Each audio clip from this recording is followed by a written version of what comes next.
Welcome back to DK Sports Radio. You're listening to the Miller Lite Q&A podcast. I'm Chris Carter here with Dale Lally as we're ready to take on your questions. Dale, how are you doing, good sir? Good, sir. Good. That's the kind of respect I should get because I've been kicking you behind on these Steeler questions. You get out of here with this mess. But I'm great. I'm great. Yeah, I'm glad to hear, good sir. And now, we're going to start with a question from our old pal Radio Wave, who always asks questions. Thanks, Radio Wave, for being a loyal listener. You're in a very congenial mood tonight. Yes, I am. It's probably the Sierra Nevada. Is writing a game story for a digital platform like DK Pittsburgh Sports different from writing for an old school newspaper? Now, Dale, I've never written for an old school newspaper, and you're about as old school newspaper as they come. Wow. So, yeah, I went there. You certainly did. And I'm not that old school newspaper. But, yeah, it's obviously it's different. When you're writing for a newspaper, you generally write the who, what, when, where, why. You kind of write an AP-style story. When you're writing for a digital platform, and this is something that's kind of changing with newspapers as well. You're seeing a shift in this as well because of the digital platforms, the digital media. More snippets, more things that are easily broken up. The Associated Press actually started doing that a couple of years ago with their game stories. If you notice, if you read an AP game story now, it'll have the top with the the who, what, when, where, and why, and then there'll be some breakouts. 5 or 6 paragraphs on something on the home team, 5 or 6 paragraphs on something on the away team, maybe 5 or 6 graphs on the big play of the game, but they'll all have headers on them, and then you'll see the the matchups or the next game and that kind of stuff in the game notes. So that has changed over the years. Just the way that those things are kind of written, and it's largely because of the digital format. Right. Now, is that something that for you that you found easier or more comfortable for you to write, or do you prefer the old school ways that you learned coming up through the business? It really doesn't matter. Okay. I mean, it's just a different style of writing. When you're writing sports, it's different than writing straight news, and you're kind of sports to me has always been a cross between politics because somebody wins and somebody loses, right? Entertainment because obviously sports is entertainment, and news because you're reporting news. So it's kind of you can put your voice into a sports story a little bit easier than you can if you're writing a straight news story. So, for example, if I'm covering a game, that to me is I write a far different kind of story, even in the past, than I would have written if I'm writing such and such coach got fired. Gotcha. That's a straight news story. You don't interject much of your own personal opinion in there or anything like that. You're just writing straight news. In terms of a game story, you can add a little bit more of your personal voice in there. So it's a little different, and that's just the way of the business. Now, when you're writing for a digital platform, you can really, and this is something that I really stressed to our writers when I came over here and took over the site, that we would do more opinion type pieces, that we would interject ourselves into it a little bit more, because you can get what happened with the game anywhere. Right. What you can't get is the instant analysis that we can give you. And to me, that's the difference, and I think that's what makes us unique. I agree with that. Look at you, Dale, getting all just professorial with the question. So thank you for the question, Radio Wave. We got Dale to go in on his long, in-depth history in the industry. And I can just tell you, I like writing online. It's pretty cool. I'm able to kind of do whatever I want with Carter's Classroom because not too many people do what Carter's Classroom is. But we have one more question, and we will answer it right after these messages.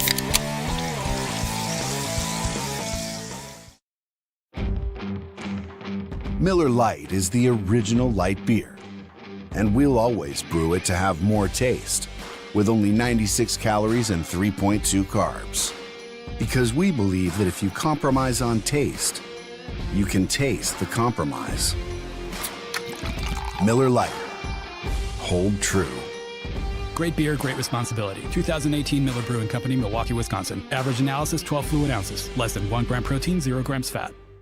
If you're one of the thousands of Western Pennsylvanians who love to get outdoors, then you need to check out this cool new website, stepoutside.org. Learn where, when, and how you can go camping, hiking, or hunting. or take part in power sports, shooting sports, or water sports in your local community or across the country at stepoutside.org, where everything you need to know is just a click away.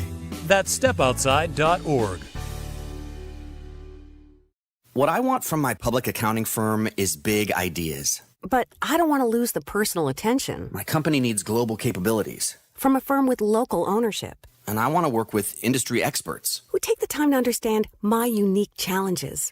And that's what sets Schneider Downs apart. Expertise for the most complex business issues. With the service you need every day. To learn how our big thinking with a personal focus can help your company, visit schneiderdowns.com. Injured in an accident? Need assistance in preserving your business's interests? Let the attorneys at Bassey, Vreeland & Associates protect your legal rights. For over 65 years, Bassey, Vreeland & Associates has been representing the citizens and businesses of southwestern Pennsylvania. With offices strategically located in Washington and Charleroi, Bassey, Vreeland & Associates can deliver results for you throughout the Pittsburgh area. Visit www.bmvlaw.com or call 724-228-7000 to see how Bassey, Vreeland & Associates can meet your legal needs. Bassey, Vreeland & Associates. We fight, we care, we win.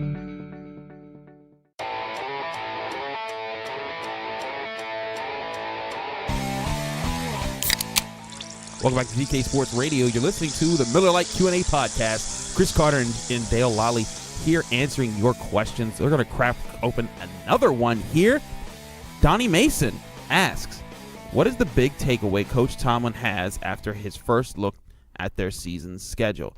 Now, Dale, of course, neither you or I are Mike Tomlin. Nor have we talked to Mike Tomlin since the owners' meeting. So we can't officially give it, but I think we both study this man and how he's worked and how he's said things over the years. I think he would say something like, obviously, iron sharpens iron, and both teams are going to come out here and play the kind of football that they want to play. And that's pretty much what he's going to say about every single matchup going down the board, because it's way too early for him to care about that. Yeah, I mean, you look at it and you see where you open up at and you see where you think that the tough spots might be. And you know, he's been at this long enough that he knows where his team might have a mental lapse or a letdown, you know, following a game. For example, when they play Baltimore since 2010, I believe their record against their record the week after they play the Ravens is around 500.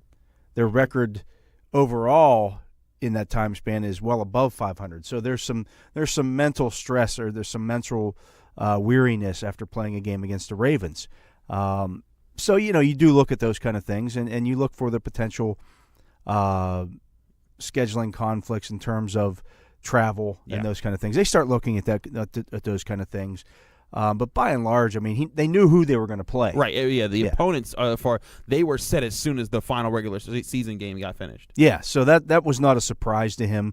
You know, the only real surprise is, hey, we get to open with Cleveland, we close with Cincinnati. Yeah. So that's if I'm Mike Tomlin, okay, we got to prepare for a Cleveland team that, you know, is largely different than the one that they faced last year.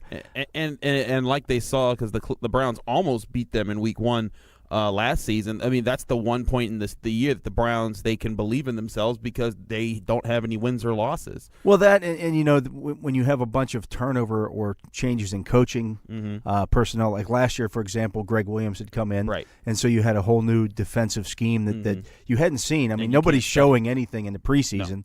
So, you know, there are times in that season opener where there's a bit of the unknown. Right. And so that's, you know, when you look at this Browns team, you know, they've gone out and they've added a bunch of new guys as well. So, you know, you're going to have to be prepared for a lot of different things heading into that game.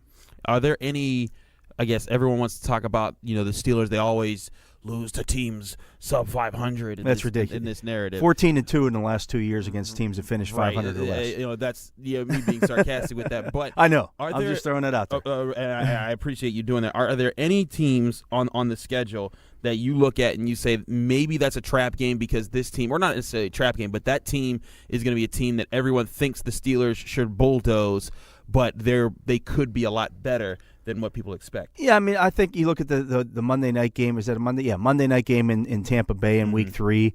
Tampa Bay doesn't get to host a lot of Monday night games. No, they do not. And you would expect them to come out and be ready for that one. And then you look at some of these other games. Jacksonville, obviously at Jacksonville for a night game is going to be a big game, but that's not going to be a surprise because obviously everyone knows about the Jaguars. Yeah, the Jaguars aren't sneaking up on anyone this year. And then the other one that gets me that I look at is at Oakland for a night game. The Steelers have traditionally struggled in Oakland. That's a very good point. It's going to be a night game. I believe it's a week before they play New England, and it is, yeah. So, it wouldn't surprise me if that's a game. They've always had a tough time out there for whatever reason, whether it be the time change. Maybe playing at night helps them a little bit. Maybe. But at the same time, that's a tough place to play.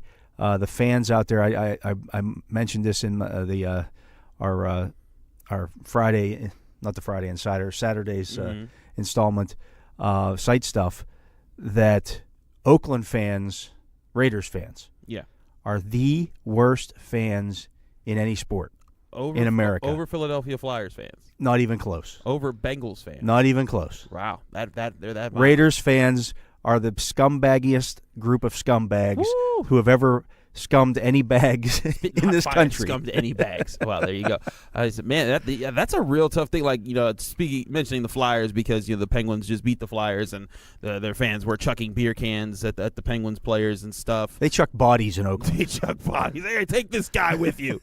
Oh man, yeah. But I have read a lot about the black hole and seen all the stories and stuff. It's going to be interesting to see if that travels with it because it traveled with them from Oakland to Los Angeles when they moved there. And it traveled obviously back to Oakland with them when they moved back from Los Angeles. I want to see if the fans are as nasty in Las Vegas when they finally move there. Certainly will be interesting. I will say this: I'm excited to actually see the black hole before it's not a black hole anymore. You're not missing anything. I mean, it is the biggest dump in the NFL right now. Really, the biggest hands dump. down. Dang, hands down, the biggest dump in the sporting world today. Huh. Well, there you go. Dale Lally tells me I have nothing to look forward to. Nothing. But that's very interesting. If I'm looking at this schedule, I think the Buccaneers are a team, especially because they're starting to amass a lot of those high draft picks that the Jaguars did for quite some time.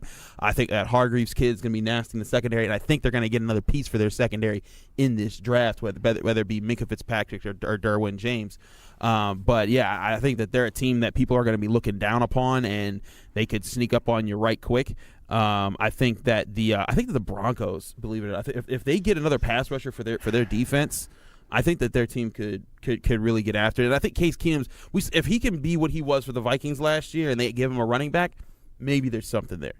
But all in all, I think thank you for the question, Donnie Mason. But Mike Tomlin, I'm sure he's looking at this schedule like he looks at everything else. He's got a job to do, and he's going to get it done. Yeah, he wants those other teams to be thinking about what they're going to do when the Steelers come to town. Yes, exactly. That's the inflection they have.